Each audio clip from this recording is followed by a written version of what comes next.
विश्वास कभी नहीं तोड़ना चाहिए। जैसे घर वाले जब विश्वास के साथ भेजें तो उस विश्वास पे फिर खरे उतरना चाहिए। अपना जीवन साथी अपनी मर्जी से चुनो, मना ही नहीं है, नहीं ये गलत है। लेकिन बहुत सारी लड़कियां गलत कामों में जब लिप्त पाई जाती हैं तो भाई को भी बुरा लगता है, बाप को भी और माँ को भी। ये चीज़ हमें ध्यान रखनी है।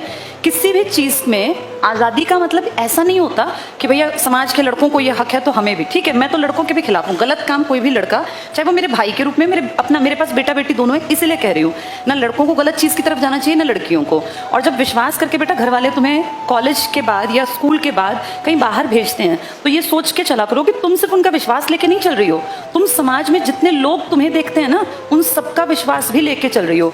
एक लड़की के गलत चलने से, गलत कोई भी स्टेप लेने से उस पूरी गली में जितनी लड़कियां रहती हैं ना उनको ताने सुनने पड़ते हैं उस एक की गलती के, कि फलां की लड़की गई थी, इसकी बहन गई थी और उसने ये काम किया। जैसे इन चीज़ों को समझना चाहिए। मैच्योरिटी का मतलब यही होता है कि अपने सही गलत को हम समझ पाएं। पढ़ो लिखो, आज़ादी लो, बराबरी की डिमांड करो, लेकिन बराबरी सही कामों में। गलत काम पे कि फलां का बेटा सिगरेट पीता तो हम लड़कियां का कम है, हम भी सिगरेट पिएंगे, ये कोई तरीका नहीं बेटा, ये कोई क्वालिटी नहीं है। अपने चरित्र को अच्छा रखो, कोई उंगली ना उठा पाए तुम्हारे ऊपर इस तरीके से। और एक और बात बेटा, जब तुम यंग हो ना तुम अभी नहीं जानते, लाइफ बहुत लंबी है, पता नहीं किस मोड़ पे कहाँ कौन टकराएगा।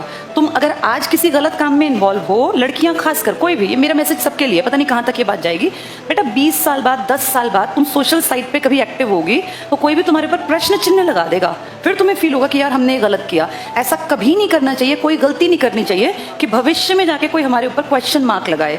आप सिर्फ आप नहीं हो, आपके पीछे आपके भाई की, आपके बाप की, आपकी माँ की, सबकी इज्जत भी है, तो उसका ध्यान सबको रखना चाहिए। और ये लड़कों के लिए भी है बेटा, जब घर वाले यहाँ तक भेज रहे हैं ना तो नशे की तरफ, गंदगी की तरफ मत जाना। बहुत अट्रैक्टिव है ये चीज़ें तुम्हारी एज में। गंदगी की तरफ एक बार गए ना, तुम कितने ही तेज दिमाग हो, वापस लौट के आना बहुत मुश्किल है, क्योंकि गंदगी एक दलदल है। दलदल में आदमी एक बार घुस गया ना तो निकलना बहुत मुश्किल है, बहुत विल पावर चाहिए। तो पहले ही स्टेज पे सोचो कि मुझे गलत रास्ता नहीं पकड़ना, अपनी जिंदगी अच्छी बनानी है। मैं ये बिल्कुल नहीं कह रही हूँ कि पेरेंट्स की हर बात माननी है। मुझे हमेशा से ऐसा लगता है कि जनरेशन गैप था, है और रहेगा, ये हमेशा रहेगा। गलत चीज़ के लिए अगर पेरेंट्स आपको फोर्स करते हैं तो पेरेंट्स के सामने भी अपनी बात पर तर्क के साथ ये भाई अडिग रहना, मैं इस बात से सहमत नहीं हूँ, आपकी ये बात गलत है, चाहे वो बाप हो, भाई हो या माँ हो, लेकिन आपके पास तर्क ठीक होना चाहिए।